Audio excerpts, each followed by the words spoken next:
Okay. All right. So thank you all for being on the call. I'm going to give a little explanation of the purpose behind why I decided to do these teleconference calls. Okay.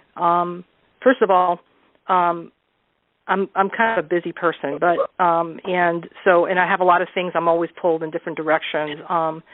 But I really felt that there was need for further explaining a lot of things that are in the book. Some people have read the book, some have not read the book, and it's okay either way. I think that the ones that have read the book can probably ask specific questions about certain things that they've read and they don't quite grasp, or they want to know, okay, well, how is this exactly done, or what kind of things are we expected to know about this? Huh? Tom is on here. Did Tom share? Okay. Yeah, I'm here. Did you get to share, Tom? My background. You didn't share. You didn't share your background, did you? No. Okay, I'm sorry about that. Why don't you go ahead and I can stop the recording and we'll start with that. Just bear with me one moment. Doesn't matter to me. My life's an open book anyway. Okay. So again, thank you everyone for joining this call. What we did prior to my starting to record the call is to introduce the members of this group that are participating in the call live, and so they've shared with everyone their journey up to now and the reasons that they've decided to be on this call. And so I felt that, it was private, and so I didn't want to include that in the recording, and so from now on we're recording the call so that other people can listen to it. The reason that I decided to do these teleconference calls is I'm going to mention to you, of course, I'm kind of a busy person. I'm also in the process of writing book 3, which I think is important, and as a continuation of what other people might have read in book 1, book 2, book 3 will be a continuation of that. And as you know, I do run the site, I do blogs, I do other things, and at the same time I'm involved with a self-sustainable project.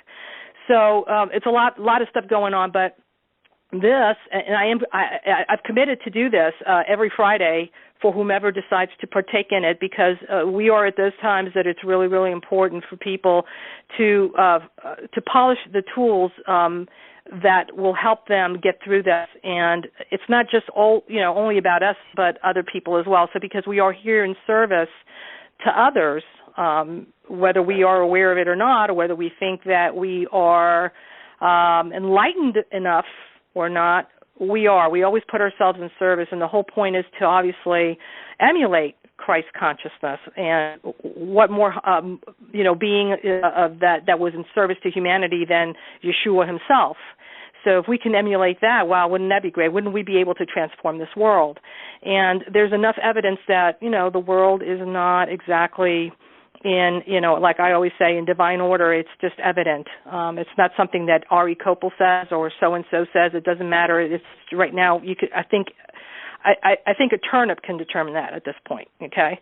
So the purpose now is to, for those people who have read any of the books that I've written up to this point, that I was asked to write. There's always been a writer in me, and I always knew there was a book in me. I didn't know there was 2 books, 3 books, and I know there's more, assuming that there is enough time to even write them and get them out there so that they have an impact on anyone.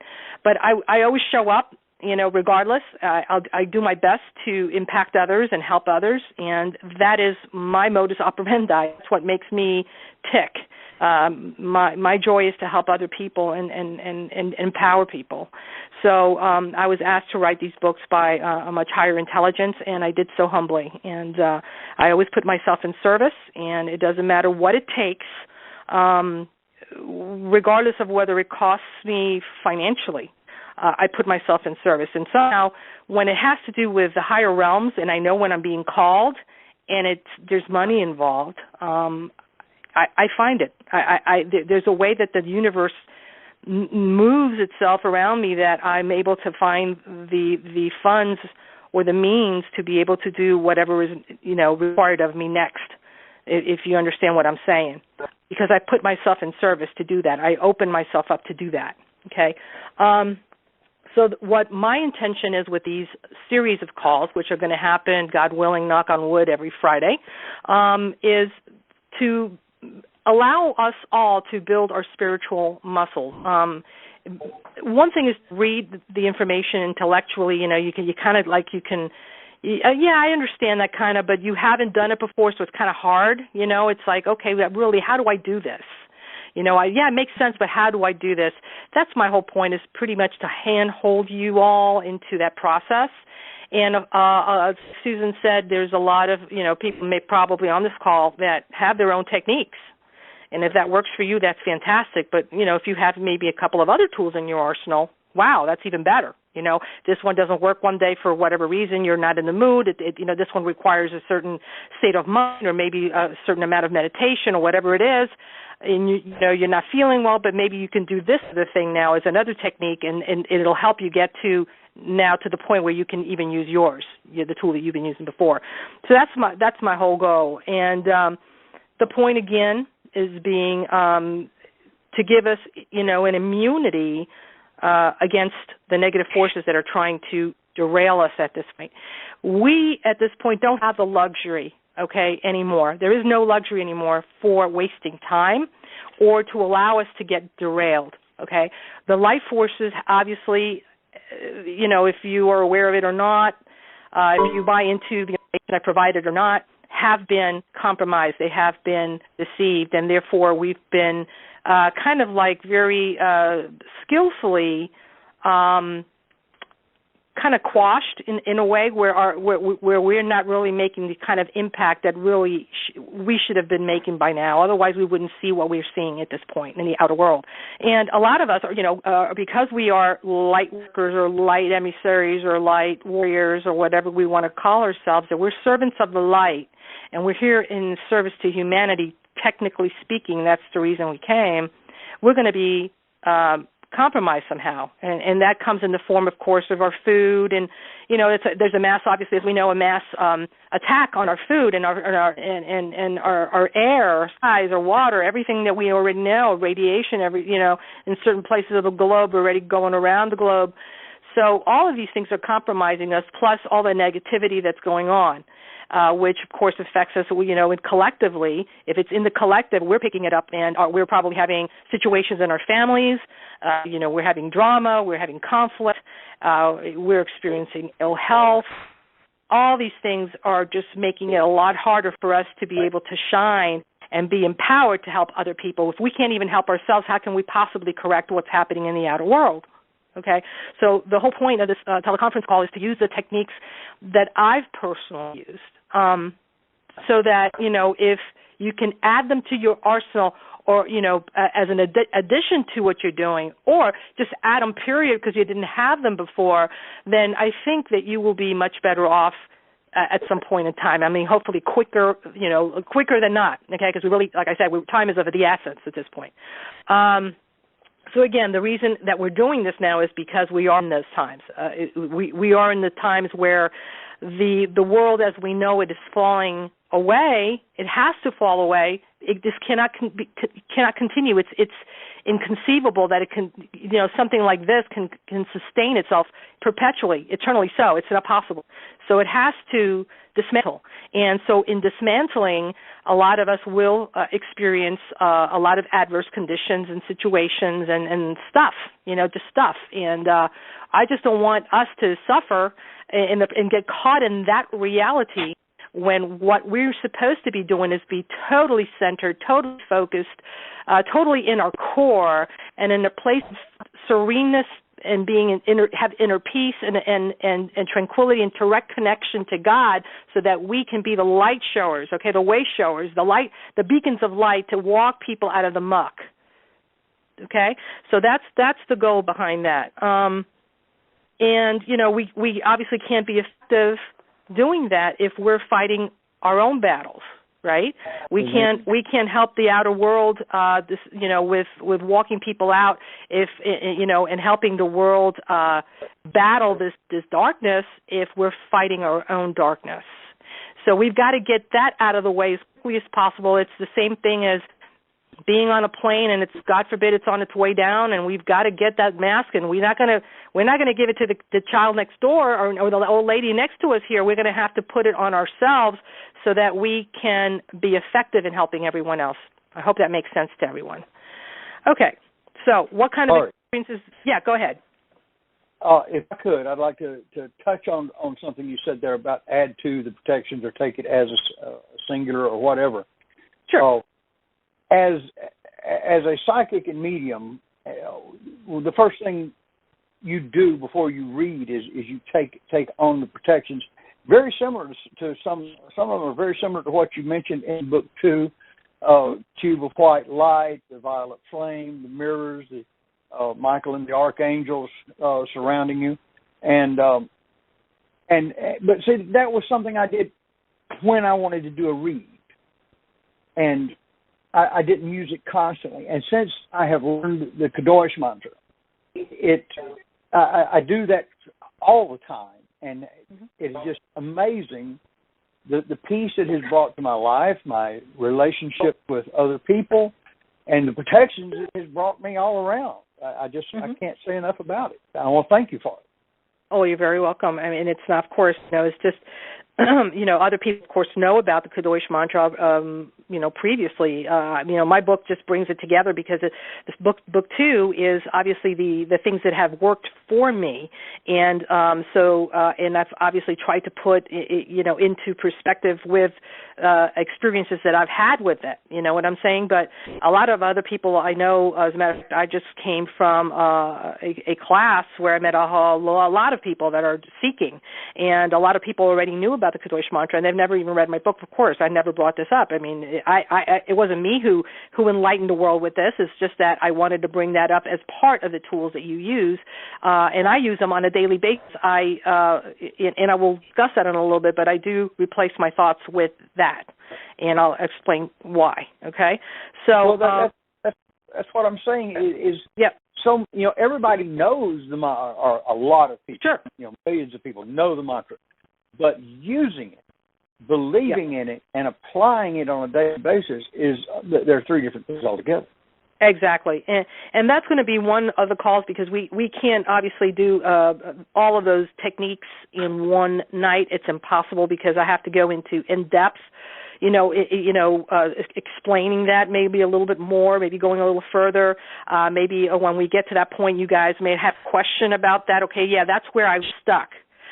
That's where I just quite, kind of didn't understand what you were saying here, and that's where we're going to explore it further. So I'm basically, my whole point is and the reason it's every Friday is because we're going to basically go through this whole process of how I personally have done it, that I know that now you can validate that when you've done the Kadosh mantra, and I know you've told me all the things that have happened when you started using it continuously, and, all the shielding and the cloaking and the whole thing.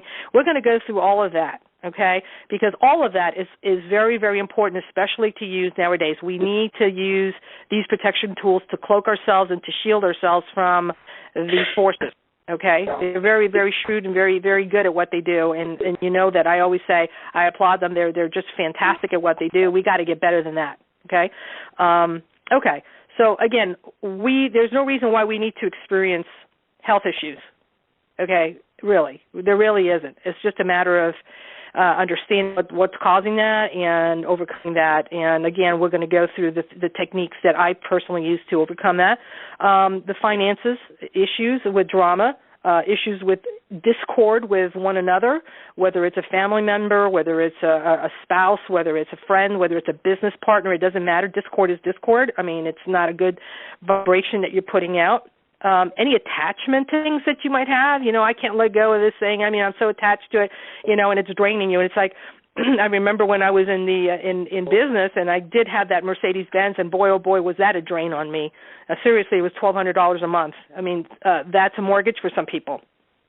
Okay, and I was at a point where the business, because the real estate business was going down in Florida, it was going down all over the world. I mean, all over the world. Well, all over the United States. It's that implosion that happened with the real estate market and the financial sector. my business was going down, but I didn't want to let go of it because it represented to me success.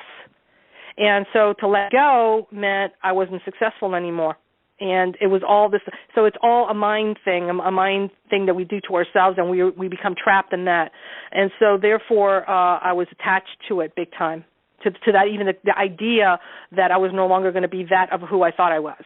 So I had to kind of like, oh my God, I got to let go of that. All right. So, the victim mentality issue. Oh my God, do I know people that have that? Oh my goodness, just the victim mentality. People, I mean, we're divine. If we don't know it by now, we really shouldn't even be on the call. I mean, my goodness, we are divine. We can overcome a victim mentality. We're not victims to anything unless we want to be. And that's a choice. And that's another thing we're going to talk about, the choices that we make, okay? So all these things kind of put us in a lower vibration, okay? When we're in a lower vibration, we're emitting, very low type of energy, and then we become susceptible to attacks, all right? So my job is to basically teach you all these things, how to get out of this, to walk you out of this negative reality that we're experiencing at the moment in our personal lives, individually, in our skin at this point, so that then we can become the true beacons of light that we were meant to be all along. Otherwise, we can't. If we can't cure our own colds, if we can't make the right choice between going into discord and not going into discord, if we can't make choices like that, we can't help the world. We can't help ourselves. We can't help the world. That's just the way it is, obviously. Okay. So I promise you that you're going to see, if you haven't figured it out by now, if you haven't heard any of my radio shows, but I am very straight to the point. I'm very no-nonsense, and I don't fluff things up. There's no need to do that. There is no time for that. That if you want that, you can go listen to your local channel personality, and they will give you all the fluff and all that good stuff to make you feel good. I'm going to tell you, my job is to give you the real stuff, okay, the stuff that you really need, the practical stuff, and then some, okay, and some of it may be good and fluffy and feel wonderful and all that good stuff, and some other stuff is just kind of like ugly, but we've got to face it. We're spiritually mature, hopefully, by now, and we've got to be able to face that, okay, and overcome that. The reason for the fee, guys, if you think I make a lot of money with that, I'm going to tell you right now, by the time the PayPal gets to it and Ning gets to it, I make nothing of that. Really very little, okay? It's not about me making money from that. It's about making you jump a hoop, okay? Psychologically, a lot of people don't take things serious, and they take things for granted when it's given to them, okay? I have noticed many times that when I've given out my books to people, they don't even read them. Okay, a person who really is hungry to know the truth, or to have a certain level of knowledge to get to that next level of understanding, will do anything. They will move heaven and earth to make it happen, sometimes regardless of what it costs. I am one of those people that I have had amazing jobs, management type positions. One of them was with Comcast a long time ago, and making good money, all right? And I was called. I received the download at the moment I was sitting in a classroom getting trained. In that moment, I received the download, and it said basically, go. You're being called. And I was called to the mountain, one of my favorite mountains, which is Mount Shasta. I didn't know why. I didn't know how I was going to get there. I did not have the money, and that was it. You go, and so at that moment, I received the information. Go get your ticket. I got my ticket, and that's all in book 2. But that is an amazing experience when we're in service to the universe. We're in service to the higher mind of God and to the heart of God. When we're in service to the whole creation process, trying to get that original blueprint back in order. And when you come from a point of humility and being open, everything shifts, everything moves to make that happen, okay? And that has been my experience for many, many years since I was called to do this work, because prior to that, of course, I was in business. All right. So why did I tell you that? Because jumping through hoops is important. I mean, otherwise the information when you get it, it's like, oh, okay, well, yeah, I'll do this today, or I won't. Oh, you know what? I don't feel like it today. Gosh, I'm really in a bad mood. I'm not going to do my Kadosh mantra. I'm not going to protect myself there. I forgot to protect myself. I was in such a bad mood, and all it's like you don't take it seriously. You're not going to advance. You're going to be stuck in the reality, and this reality is obviously not a very pleasant one for some people because of all the hardships that we have to go through and the limitations that we experience. Okay, so that is the reason that and it's a very nominal fee. I mean, a lot of people, if you're going to do a teleconference call, one call will be $15, sometimes $20, sometimes $10 for one call, and so I'm just trying to give a value to something so that you can appreciate what you're getting. Okay,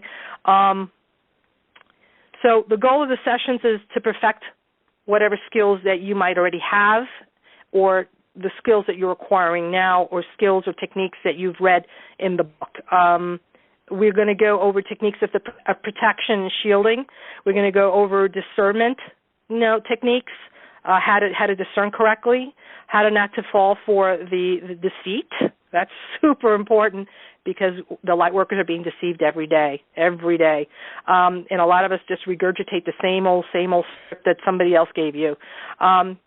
How to heal ourselves, how to heal others, manifestation techniques, how to manifest things, not just gold bars, but I mean things in your life that you will need to advance you. Okay, and of course, with all that comes empowerment and the ability to also be able to connect directly with Source Creator. A lot of us don't know how. We've lost the ability to do that. Gosh, I used to do that when I was younger. Some people say to me, gosh, I used to do that all the time. I don't know what happened. And as you all may know the story, that one woman actually told me, gosh, I think that it's all the fluoride I've been drinking, and it's calcified my pineal gland. Well, that could be one of the reasons. Okay. Another reason is you're royally being messed with, and you just don't even know how to discern it yet. So these are the things. So let's see what else I wanted to say to you guys. I want you all to become impervious to all the tactics and the attacks by the opponent. And when I say the opponent, I mean the dark forces that are influencing this planet and this particular realm and this reality at this point. Okay, it's overwhelming, and so we've got to be able to take control of that. At this point, nip it but for ourselves, then help others walk out of it as well. That is our true mission. I mean, we all have our individual missions, but overall, we the light sent a lot of us in here that are emissaries of light to do that, just that, to be able to help us collectively walk out of this reality. Not everybody's going to end up at the same place, but we definitely have to try to help others walk out of this, because otherwise there will be a recycling process for many of us. I really don't want to see that happen. Let's see here. Okay, so our immediate concern to tackle today, because a lot of it's a reality for a lot of us, is that a lot of us are getting royally messed with. Okay, we're getting interference by entities and by the dark forces that are controlling the entities. A lot of us have holes in our aura that are created by different means. Okay, and these little guys or big guys or whatever the heck they are, they come in and they make a nice cozy little room for themselves, and they find food. Okay, so it's like, again, I put the analogy in one of the books is that if you have a little hole in the side of your house and you get a mouse in there, they call in the family and they make a cozy little nest, and the next thing you know, they're in your drawers, of your nightstands or wherever they are, where they're making a cozy nest because they found food. All right, so we need to be very, very vigilant, okay, of what are those things that we're doing, behaviors that we're doing, things that we're doing to attract these these creatures, these entities, these creations or miscreations, shall we say, and why they're staying and lingering. Okay, because you could say, oh yeah, I've changed and I'm doing this, and all of a sudden you're feeling negativity and darkness and feeling ill. Well, you've got to be able to take a look at what you're doing and really be honest with yourself and say, oh, I really kind of I messed up at that. I raised my voice. I ran. I kind of I missed the mark with that particular action. I should have actually, maybe even remained neutral, but I didn't. So any of these little things will cause a lowered vibration, and that is just all they need to come in and take advantage of that. They're always looking to do that. And the reason that we are being so royally messed with again is because we have a huge mission to do, is to help humanity, to help transform hopefully a good amount of people, their consciousness, help expand their awareness, help them be able to make the right choices, because it is an individual thing. It's not, in my personal understanding, it's not like everybody's going to maybe ascend in mass and everybody's going to end up in the same place. I think that it's an individual journey, and each one of us has certain things that we need to learn in order to get to where we need to be. And so we are here to help others achieve that, if we can understand what I'm trying to say that with that. Okay. So we need to be able to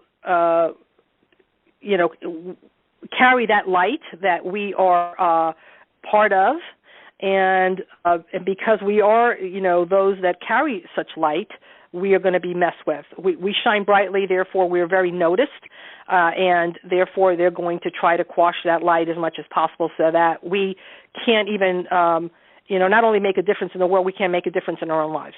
So that's one of the reasons. The other reason is, of course, we're going to be responsible for hopefully shifting things, and they don't want that, of course. They want a world of chaos and darkness and whatever. And I always think of the Lord of the Rings. It's like that couldn't be like.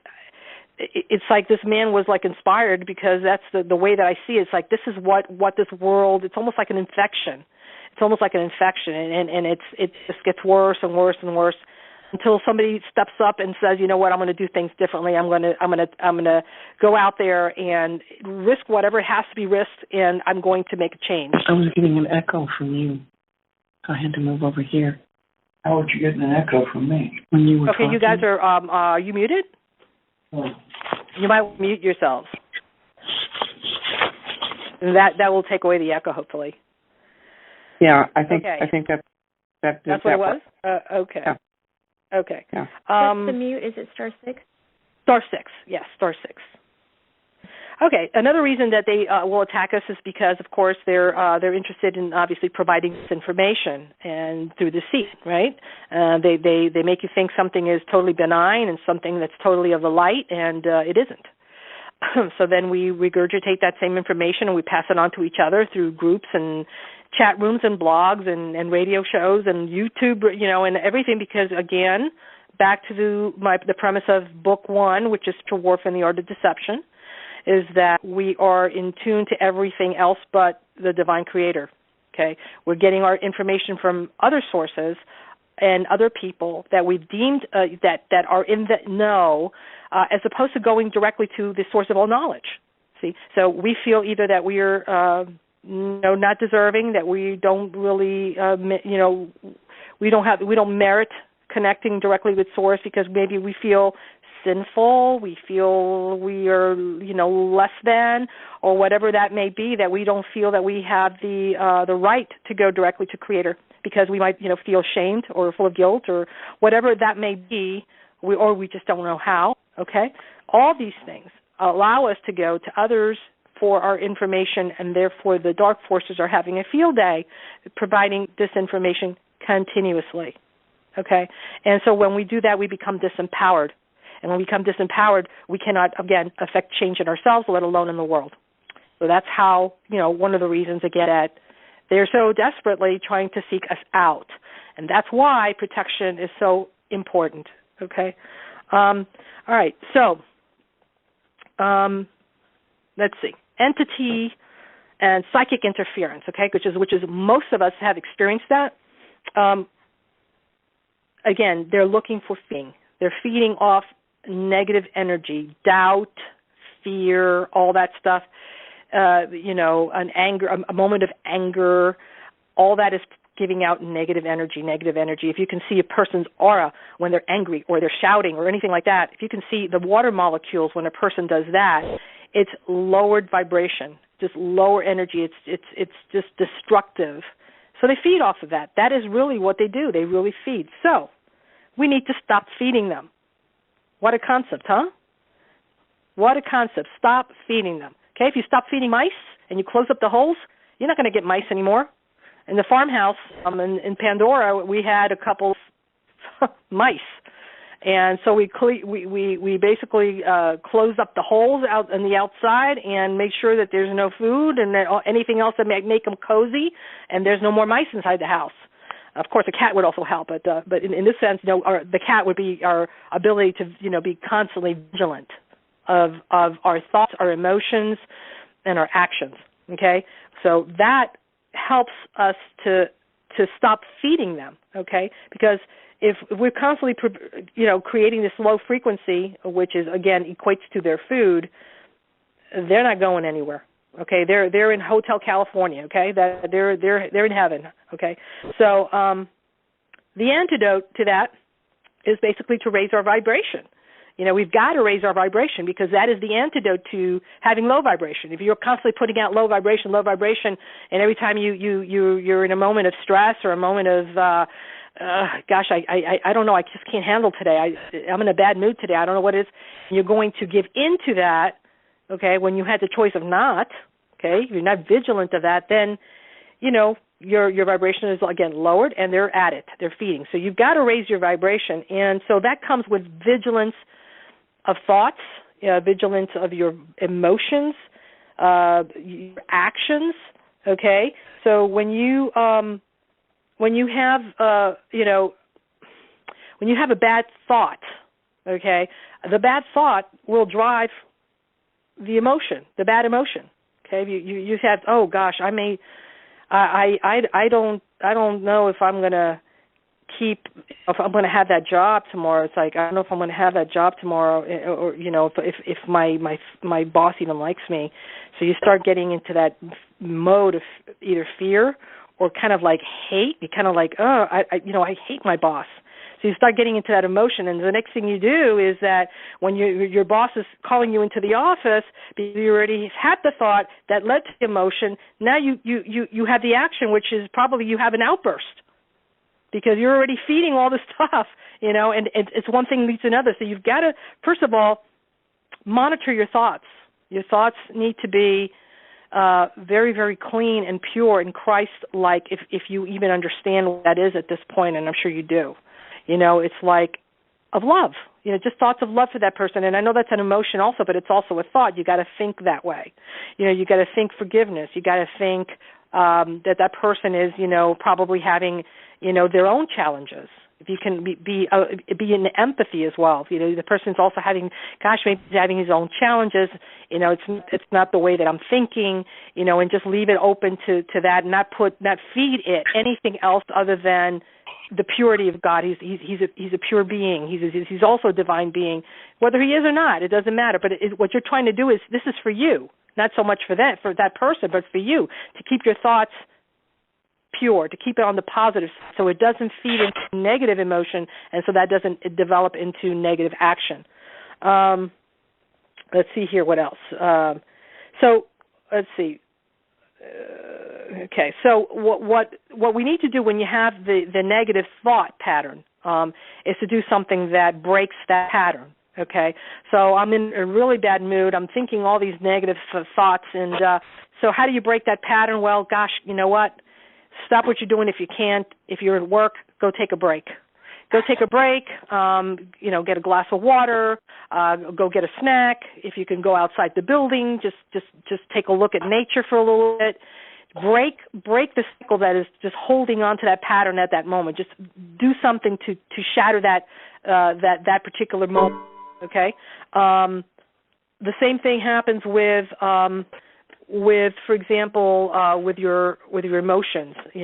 If you are having a negative emotion, which is fear, or you're feeling hateful towards somebody, or you want to, you're jealous of somebody, just either go into the love emotion, and if you have the book, Getting Back to Source, it'll give you that little line of where you should be at. You on the left side of the line of the center point, you will have the negative emotions. On the right side, you'd have the positive emotions. Obviously, the better emotion to pick would be the positive emotions. Obviously, try to be into joy. Try to be find something that's joyful in your life. What can you be grateful for? What brings you? What is it that when you think about it puts you in a state of love?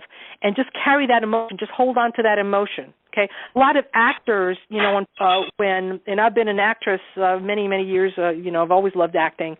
What I would do is I would fake an emotion. So it's like, if I'm going to be in a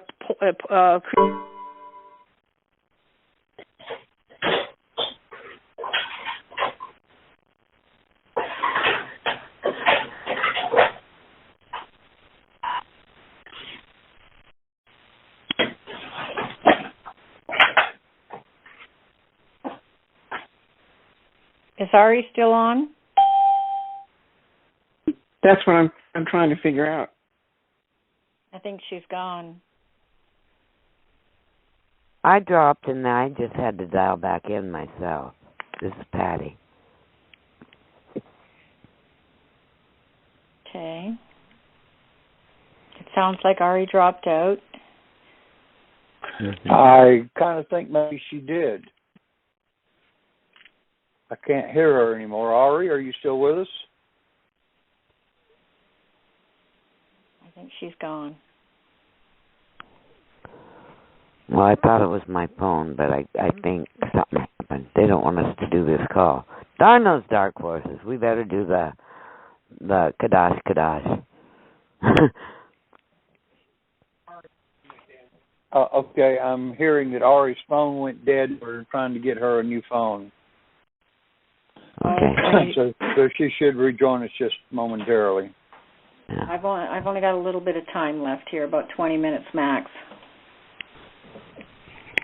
My phone's going to probably drop dead too soon. Well, let's see if she can't get dialed back in here real quick. Maybe she doesn't know she can dial back in on her phone that we all got, or that some of us got dropped. Did any of you guys get dropped? No. No, I think we're all here, but it took Ari a minute to get the phone, so she's working on dialing back in now.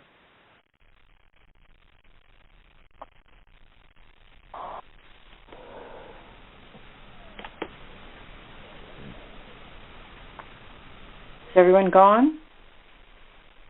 No, we're here. I'm here. I'm still here. I think it's just taking. Okay, I'm back, guys.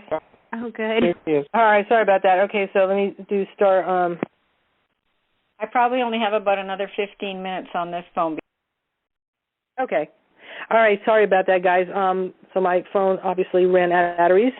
I got dropped too. Where I got off? What was I talking about when I got disconnected? Okay, guys, can you hear me? Yes. Did Ari rejoin? Yes. Yeah, Ari's online. We're all here. Okay, great. Yeah, we can hear you. Okay, can you guys hear me? Yeah. Yes. Okay. All right. So I'm just trying to find out what it was that I was saying before I got disconnected. Anybody? Nobody? Okay. All right. So, all right. I know it's hard. All right. I'm too old to remember. I know. So I was talking about breaking patterns. How to make sure that you're vigilant of your thoughts. All right. So for example, a thought like, I'm stupid. I'm sick. I'm broke. I'm just broke. Don't have the money. Okay, all those things. And I'm guilty of that. I've been guilty of that. Okay, and I'm just letting you know because I know better. Sometimes I just fall for the, I buy into the script. Okay, and but I know that when I don't, the universe is moved. It moves everything. Heaven and earth is moved to because I'm open and receptive. And I'm not. In other words, if I'm writing a script that says I'm broke, you know what? It is indeed true, because the universe is going to respond to that. But at the same time, if I say, I'm abundance. Okay, I'm gifted. I'm healthy. I'm love. I'm loved. And whatever it is that you want to, put the positive in, the universe will move as well to fill that, to make that happen as well, because that's what you're holding on to. Okay, because remember, we are co-creators, and this is not New Age, verbiage. It's just that's the truth. It is indeed the truth. So it starts in the thoughts. It starts with the emotion, because when you're thinking, I'm healthy, okay, or I'm in abundance, I'm an abundant, a person that is financially, I'm wealthy, okay, because all my needs are being taken care of. When you come from that and you start putting that in your thought, and then you start feeling that, which is part of the manifestation techniques that I share in book 2, you start feeling that, putting the feeling into it, and then on top of that, then you're acting as if it's true. It has no choice but to come forth. It has no choice. Again, I came from a very, very, I came from a broken family. I mean, I came from a broken family. I experienced a very bad divorce. I had 3 children at the time. I was at the point, I was, basically on food stamps. And I think I was discussing that today. Here I am, a person who's not only college educated. I went to one of the better schools, which is Columbia University. I worked for NASA. I'm not a dummy by any means. And here I was, couldn't find a job for the life of me after the divorce, and found myself with, on food stamps. I was like, oh no, So it was, I was taking a lot of Tony Robbins courses and Dennis Waitley and Jim Rohn and all these people that are just motivational speakers, and I wasn't at the spiritual, because it's all connected. It's all connected. Even though they're approaching it from a business perspective, it is from spiritual principles. So they taught me to act as if I had money, as if I was already successful, to act as if. Because then everything is moves within that. So even if you act as if, then the emotion even follows. So you're acting as if I'm acting as if I'm successful. Okay, so then I'm my emotion is oh wow, I'm elated. I'm in joy. I speak from empowerment. Okay, so my thoughts are changed. Everything, even my demeanor changes. The way I speak changes. The way I stand. I'm no longer hunched or kind of like, oh, poor little meek me. No. I stand with confidence, and I command the world around me. That is all principles based on spirituality. And that is how I changed my world from going from, being poor, broke, to driving Mercedes Benzes and having several homes and owning businesses and making a lot of money. That's how that happened. Okay, it's all a mindset, but it's all based on spiritual principles. All right, so that's what I'm trying to say, is that by applying the things that we're going to be learning, especially if you have read books, we're going to be polishing each of those techniques so that occurs for you as well, whatever it is, whatever needs it is that you have in your life right now. And it could be confidence. It could be protection, that you're constantly feeling like I'm being attacked. Well, a lot of it is your responsibility, because a lot of it comes from making poor choices. If you're making poor choices, again, in your thoughts, your emotions, and your actions, you're allowing the entities to attack you because they're feeding off of you. That's what they do. So we've got to stop it, and that is your responsibility. It certainly isn't mine, but I'm certainly going to give you the tools that I know help in stopping that, okay, so that you can become empowered again. At least you'll be able to be cognizant of what you're doing, hopefully, and you from there, you definitely have to make a choice, because your spiritual growth and your spiritual journey is all about choices. Okay, it's all about, making a choice, whether you're going to react to something or whether you're going to be in neutrality, or, all these are choices, okay? Let's see here.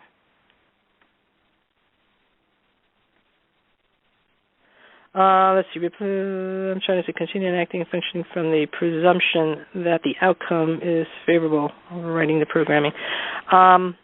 Okay, I have no idea. I wrote a note, and I have no idea what it means, but I'll get back to it. Okay, so let's see here. We have to become discerning, also very, very discerning about what you're putting out and what you're taking in, so you just be careful about buying into the stuff that you read out there and the stuff that others are trying to teach you. And so my whole purpose of this, if anything, is with getting back to source, is because you do need to get back to source. Source has to be God, Creator, the Supreme Being, the Supreme all that is, has got to be your anchor. It's got to be the place where you rest on, where you become an empty vessel, okay? It's not my information. It certainly isn't anybody else's information. It's your direct communion with your Creator.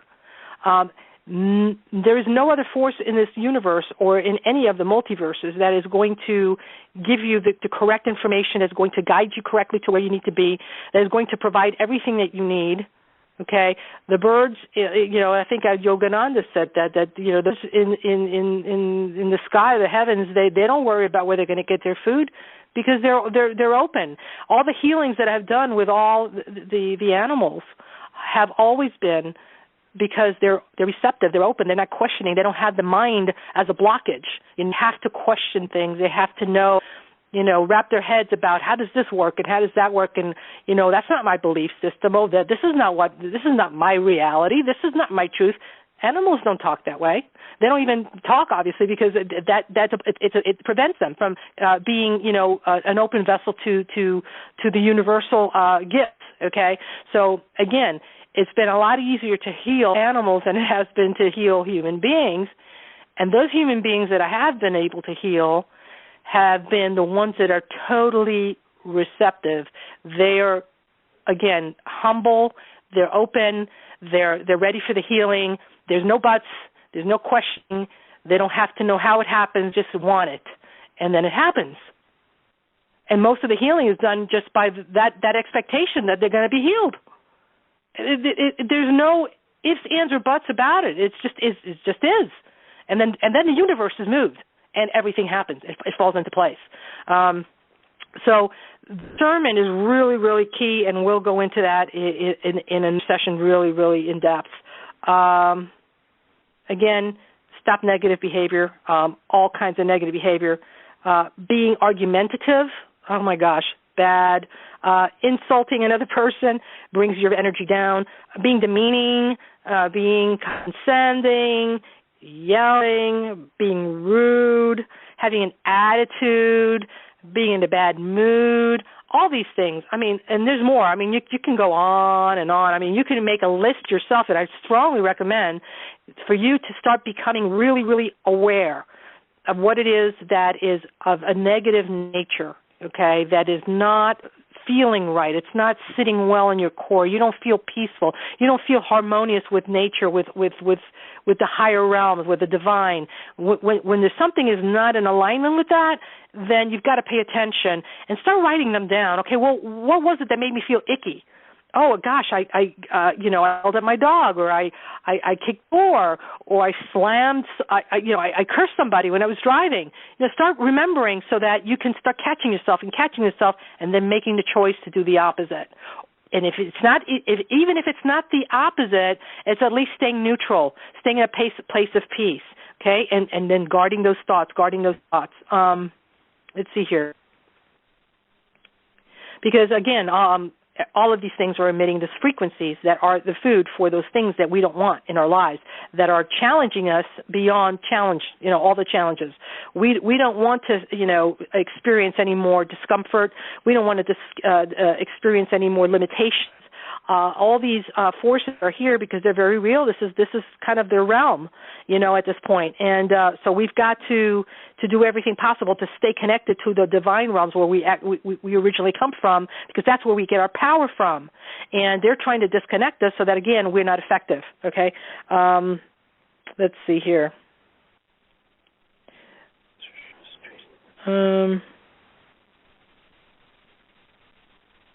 So again, the way to be in control of all this is to obviously starve them, and we starve them by making the right choices of how we behave with ourselves and others.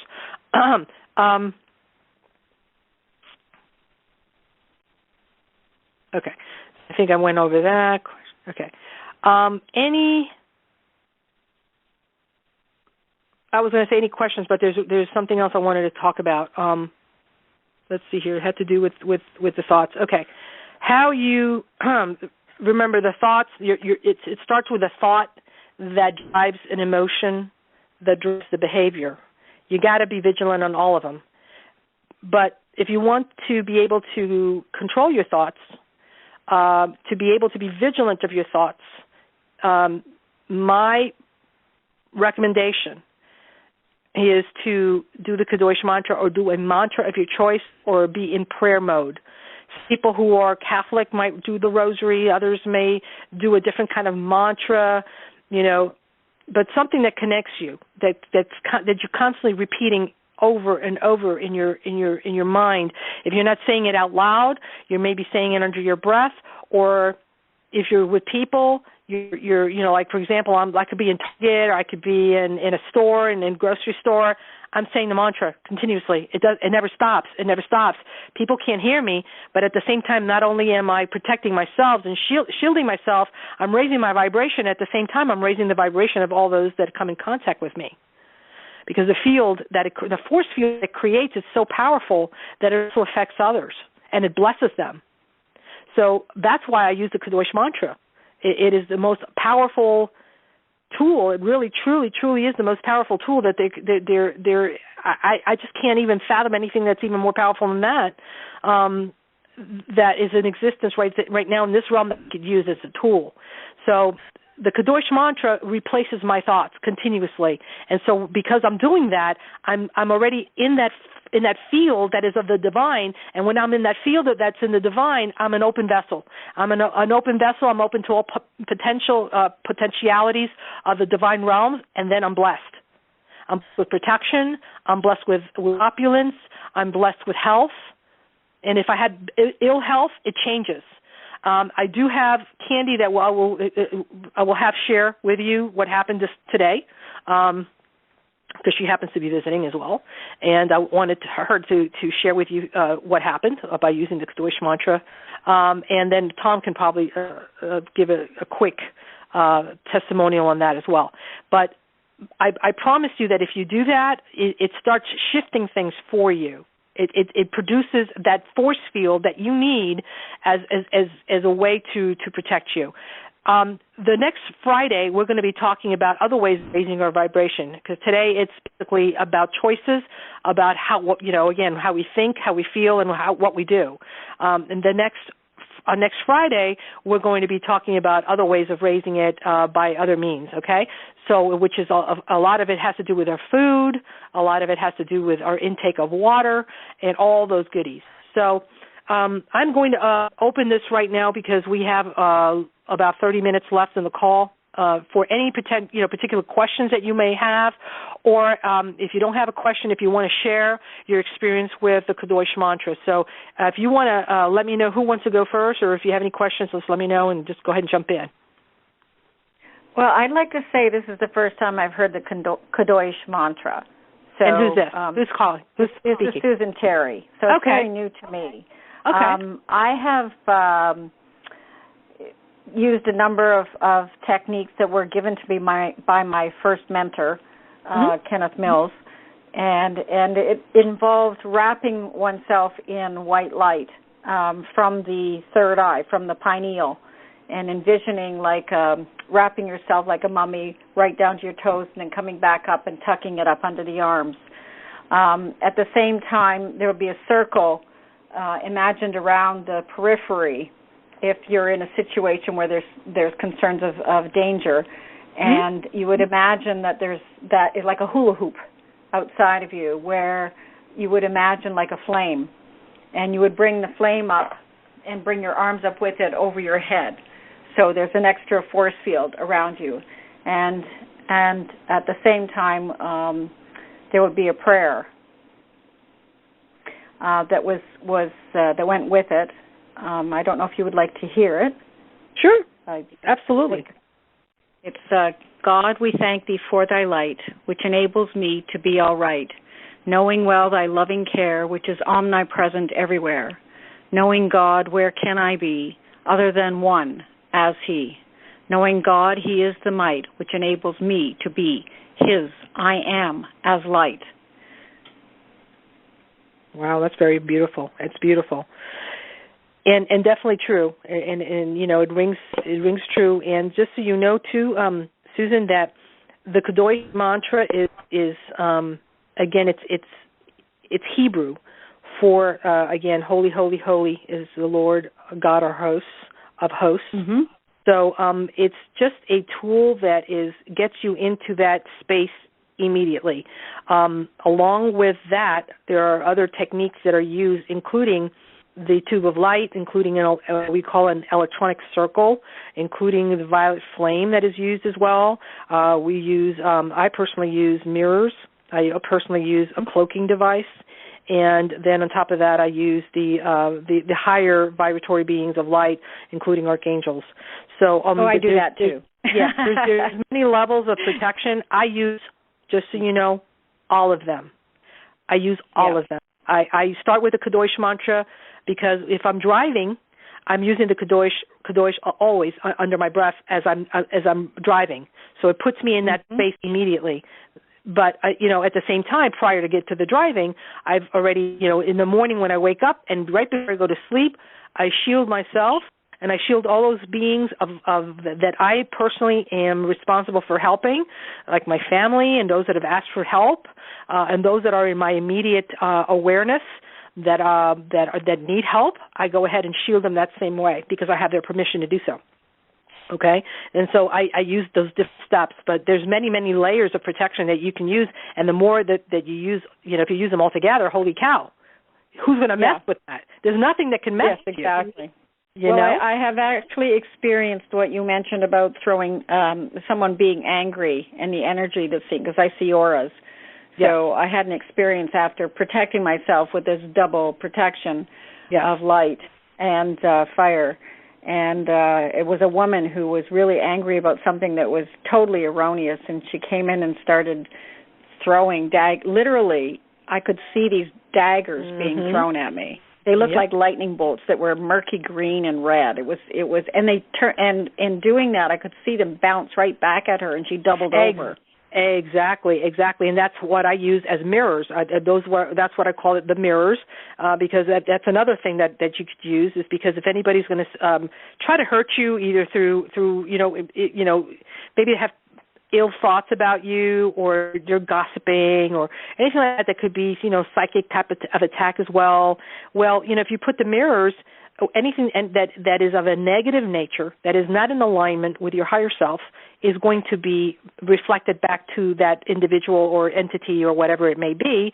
And these reflect mirrors that my intent is that they're magnified so that it goes back to that individual multiplied. So, it's like, you're only going to hurt yourself. And it is amazing because we really are merely mirrors to one another. We are. And how we view another is how we view ourselves. That is true. It's the true. Relationship we are having with ourselves. Yes, that's definitely, there is truth to what you're saying. Absolutely. Very good. Anybody else have any questions? And my phone might die, so I may end up leaving. No problem. Here. If you end up, don't worry. But remember the call will be. It is recorded. Hopefully, recorded. It might be in two pieces, but either way, it'll be there. Okay. Thank you so much. You're welcome. This is Patty. Hey. Hey. You know, I was the angriest person on the planet for most of my life.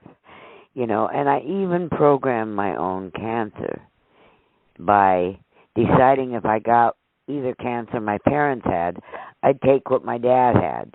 But I forgot to program an age with it. You know, he got it when he was 72. I got it younger. Younger, so now, wow. Yeah, and now I'm seeing the humor in it all. But, you know, it's just, Ari, the way I got to know you is I was listening to a call. And I had, with my cancer, first they did a chemo embolization where they went right into the liver and hit it with chemo once. Then they did it with alcohol. And that one I was awake for, and I was squealing. In fact, after I got done, I asked the doctor, he's going, I'm sorry. And I go, couldn't I have just stayed home and got drunk? And he just started laughing. And so did I, because then it didn't hurt anymore. And then he did another chemo embolization, and I was sitting in the parking lot afterwards waiting for Bruce to get my prescription. And this flying saucer thing started coming at me. It looked like a microphone. And I'm watching this thing come in, and it came into the car, and I turned around, and I'm watching it go in front of my face, and as I turned, here was Bruce coming out of the store. So, and I heard Solar Anna, I think it was, one of the ladies that you went to Mount Shasta with, I think maybe even, but I heard her... You mean Atona? Atona. I heard her describe the same experience. And the only thing I really want to know about it, and I should get a hold of you to find out, I think it was at the same exact time, and I saw it too. I know we all got it, but I saw it too. And I thought, I've got to follow Ari. Cute. Yeah, I think it was, what was it? I think it was a disc or something like that. A disc that went into her third eye. Yeah, that was very, very interesting. Very, very good. Yeah, but I didn't know it went in my third eye until I heard that call 6 months later. So I'm going, wow. Then I'm not going to let them radiate me. So I haven't done that. Yeah. Okay, thank you. You're welcome. Anyone else want to have a question or share anything?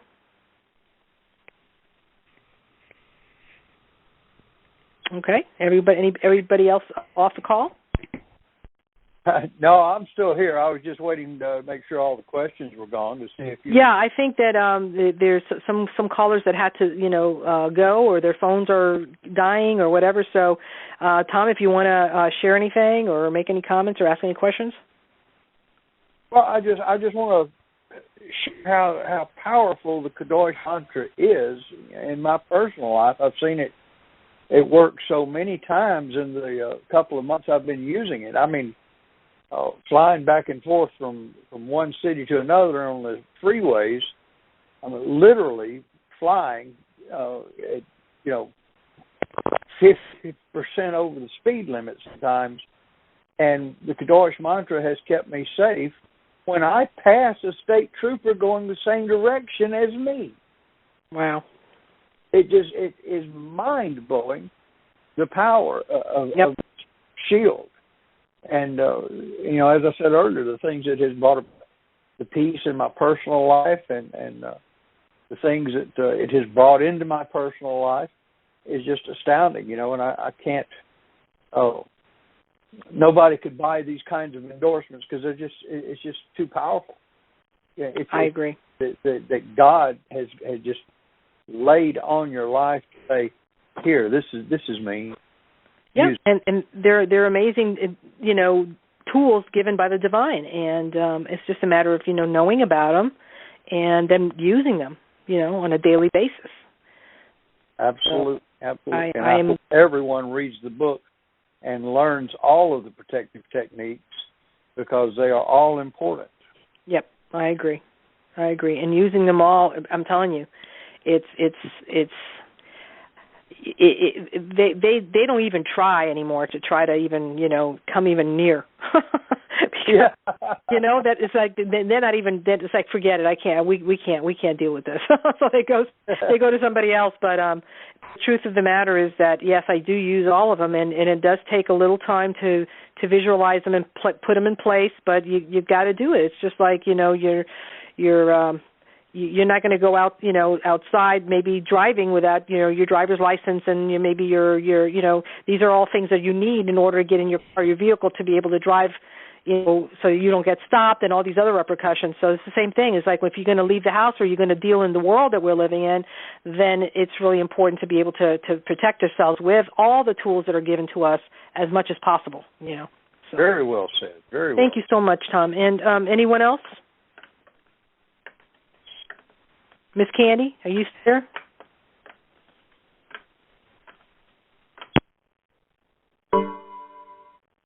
Well, somebody just popped out. Yep. Probably Candy's out. I think so. All right. Well, I don't know if she'll be able to get out on in time here. We still have a couple of minutes, but I think most people are off the call. Is everybody off the call? Okay. So I'm still here.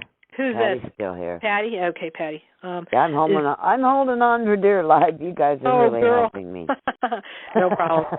I was just wondering I did buy your second book for my Christmas present. Yes. Good. Have you started reading it, though? Well, it's on its way. Oh, okay, good. Well, I mean, again, and once you start reading, if you have any questions, then this is, the forum to be able to ask, okay? Oh, thank you. Sure thing. Is Candy going to come back on, any point soon, or otherwise we'll just call it a night? Hold on just a second, and I'll find out.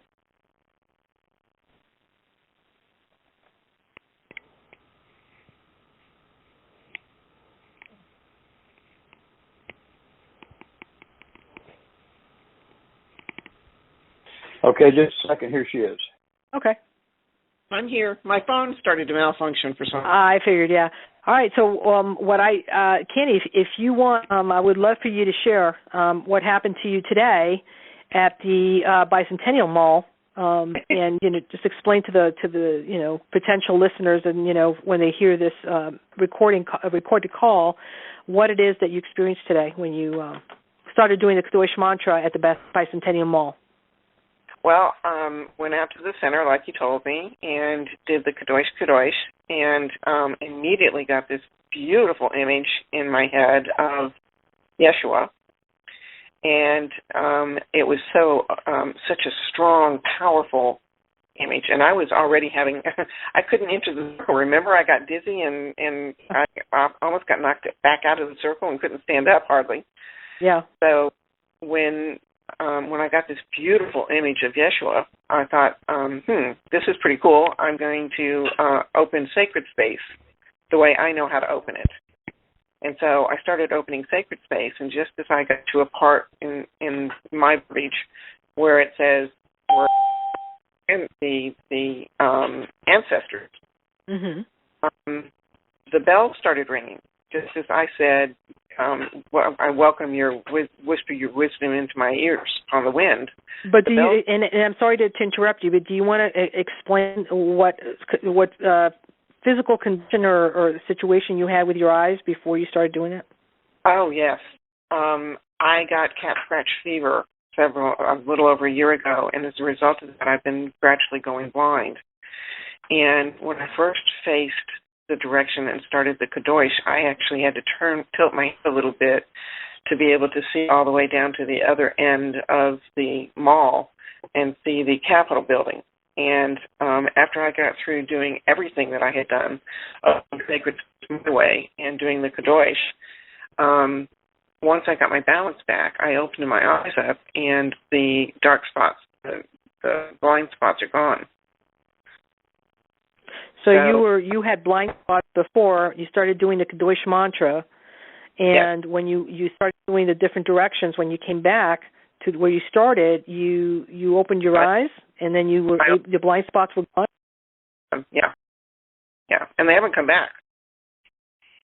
Really? So I'm flabbergasted, but I am too. Fantastic! Congratulations! Yeah. Wow. Yeah, I was looking at a permanent disability As a matter of fact, I just talked to Social Security about a permanent disability. So, and they were telling me that I could go in completely blind instantaneously. So this might not necessarily have been a gradual thing as it had been prior to this. So, yeah, I'm real happy with the way things went today. This is an example of how just the Kadosh mantra. Okay, just that. Okay. How do you spell Kadosh? Yeah, Kadosh is K-O-D. What is it? K-O-D. Somebody help me. K-O-D-I-S-H. Yeah. K-O-D-I-S-H. Mm-hmm. Yeah. So what you can do, Patty, is go to. I'm gonna put the Kadosh mantra on the group page. Okay, cool. So first of all, you'll know how to pronounce it, and second of all, how to spell it. Good. Okay, good. Okay, and that should help you. Holy Lord God of hosts. Yes, holy, holy, holy Lord is Lord, a God of hosts. Is Lord a God of hosts? Mm-hmm. Yeah. Okay. So you're doing is basically you're in reverence and in awe. That's the way you approach Source Creator, in reverence and in awe and in total humility. And you come in as an empty vessel to be filled, so that you come in with no preconceptions, no expectations, no attachments, nothing. You come in empty, and then you are now a candidate to now be communicated with. If you have your vessel is full of stuff and full of preconceived ideas and beliefs and all kinds of stuff, and judgment and all kinds of stuff, there's no room. There's no. Should I stop calling myself a recovering Catholic? Yeah, well, there you go. But you have to. Yeah. That's the way you approach it. It's just like the same way you approach prayer. It's the same way. You come in. In reverence and in awe. And prayer is another subject matter, and that I will go into the way that I personally, my experience with prayer. A lot of people have different experiences with prayer. I'll let you know what's worked for me, and I can only come from that perspective. I can only explain what's worked for me. But the thing is that it's worked for me so many times since I've been a little girl. It's been so powerful that if your technique maybe is not working that well, you might want to try mine. It might help you.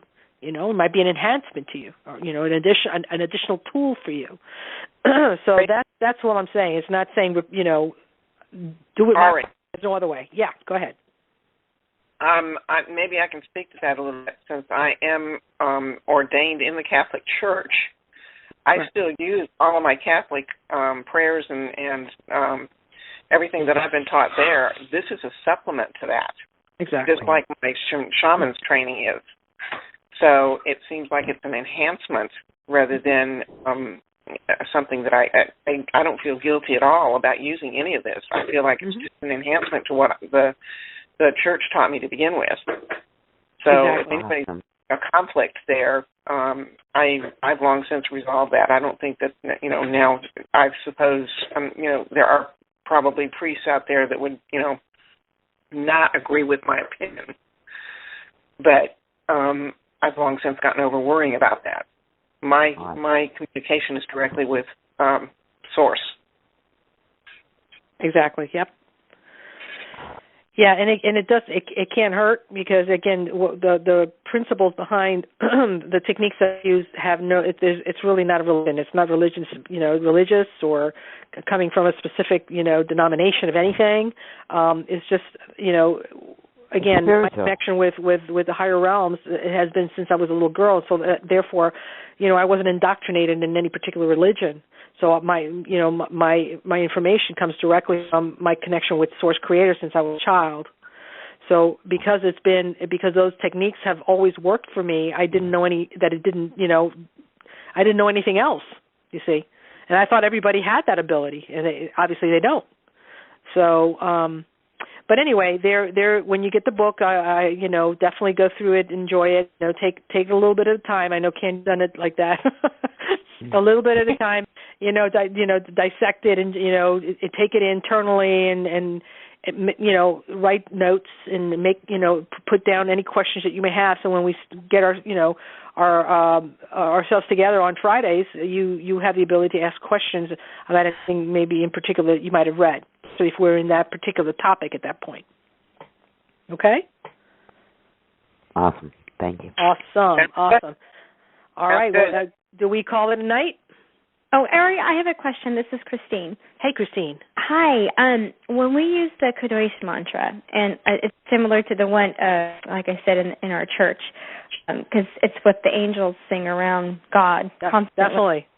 And I just love that. So it's so beautiful. Does that help us open ourselves up so more of our innate psychic abilities open up and connect with God?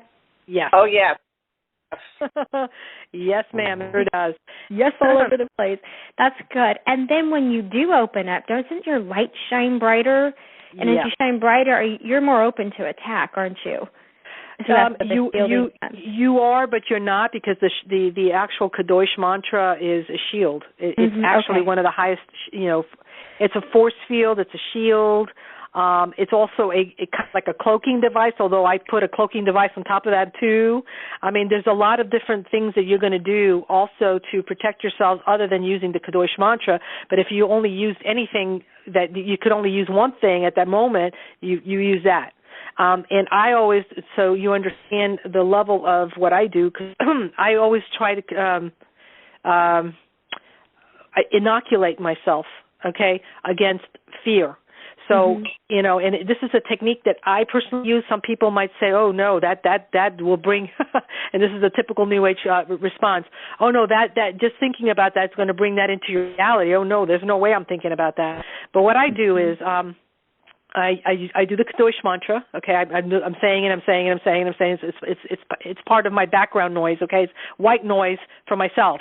And then I will start maybe thinking of potentially dangerous conditions or adverse conditions that might be coming into the world, and if it comes into my reality, that I am impervious to it.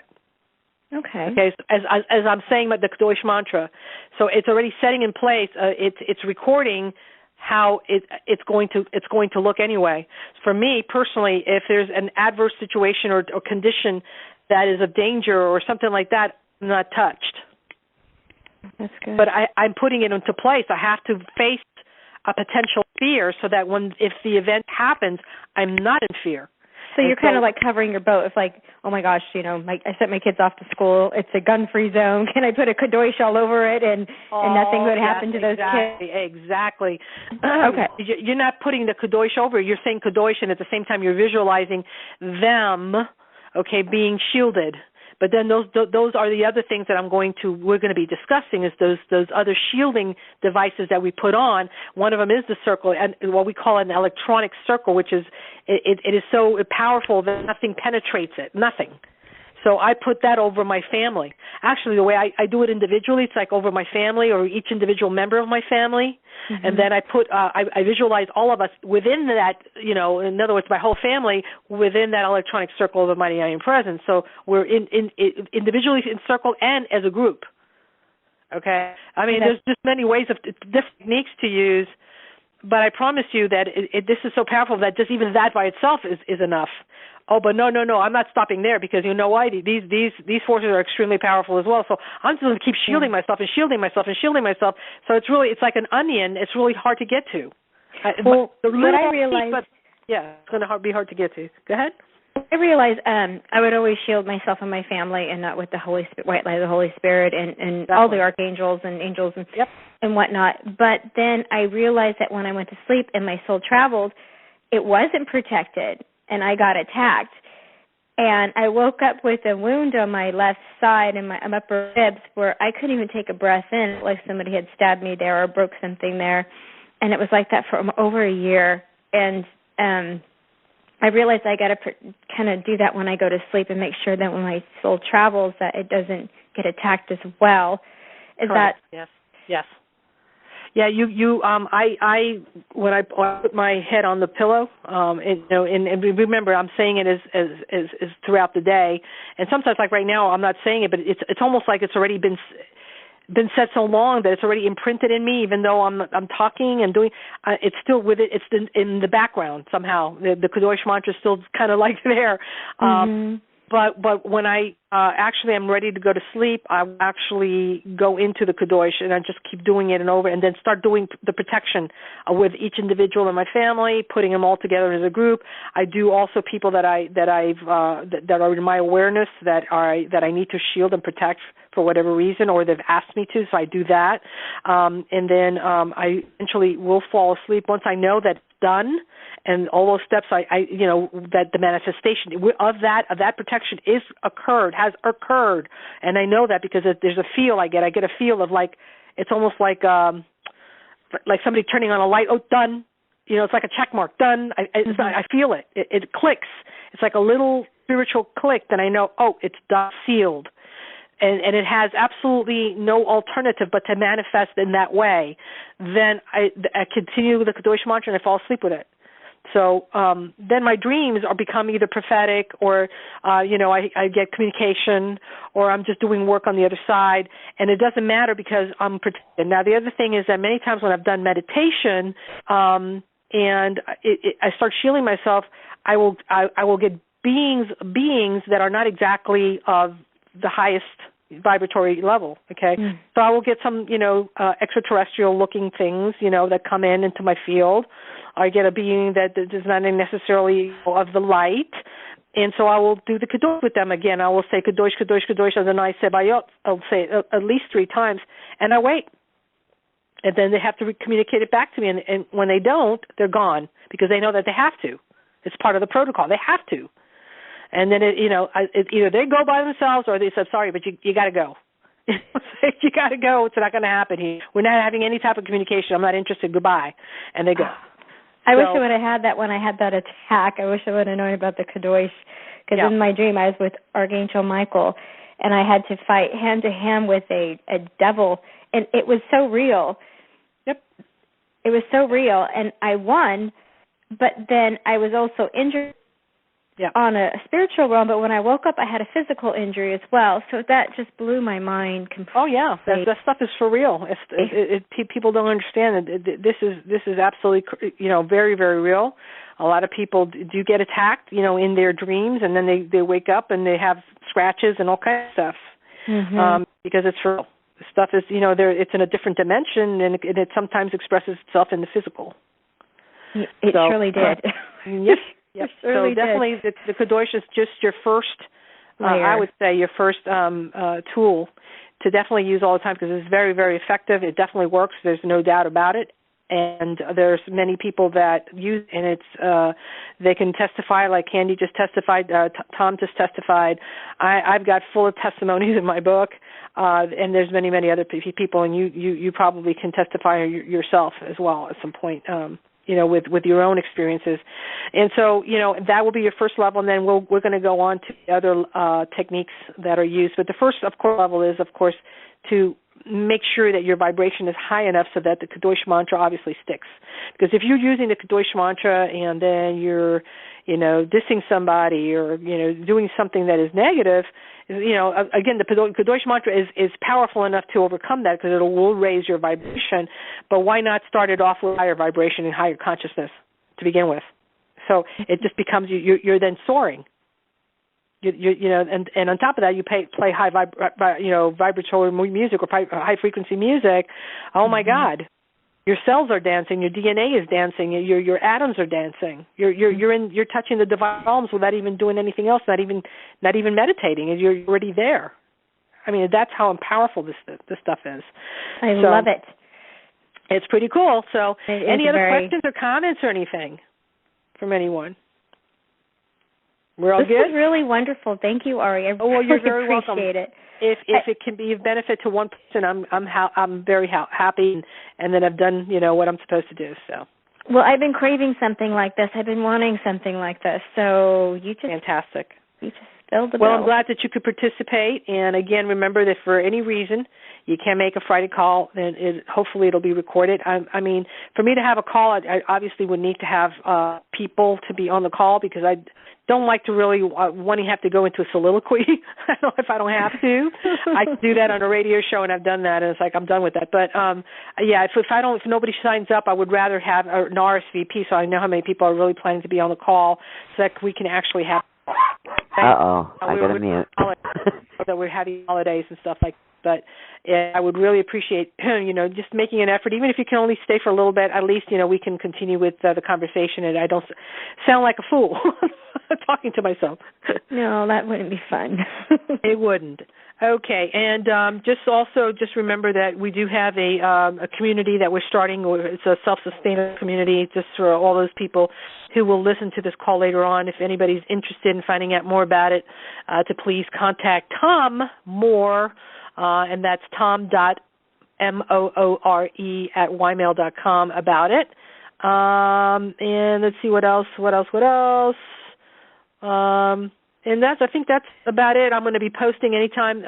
Please check the group page for any videos that I'm going to be posting or any exercises that I might be posting in there to allow you to start practicing the things that we discuss.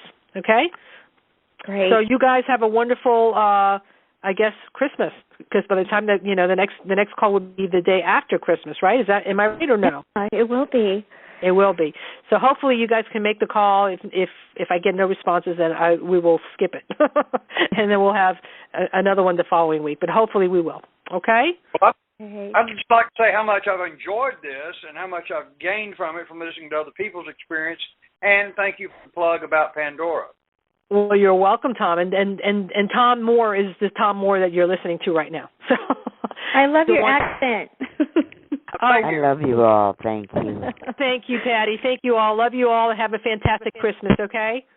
Thank you. Merry Christmas. Merry Christmas, everyone. Good night. Merry Christmas. Bye. Bye.